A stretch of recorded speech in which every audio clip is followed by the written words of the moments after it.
কালো কুচকুচে বিশাল একটি সাপ, তাকে নিয়ে রীতিমতো ছেলে খেলা করতে দেখা গেল একটি 8 থেকে 10 বছরের বালককে। সাপটির মুখের সামনে নিজের মুখ এগিয়ে নিয়ে সেটিকে গিলে ফেলার চেষ্টা করতেও দেখা গিয়েছে তাকে। সাপের নাম শুনলে যেখানে বেশিরভাগ মানুষ আটকে ওঠেন, সেখানে ওই বালকটিকে দেখা গিয়েছে সাপ নিয়ে অবলীলায় খেলতে।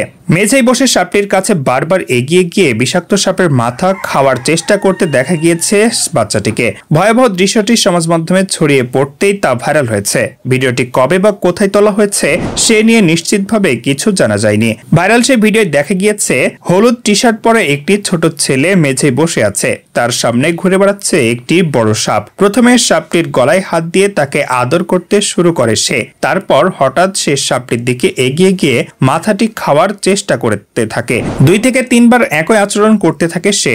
সাপটি ক্রমাগত পিছনে মাথা সরিয়ে নিতে থাকেন। নাবালকটির এমন আচরণ দেখে শিউরে উঠেছে নেটপাড়া।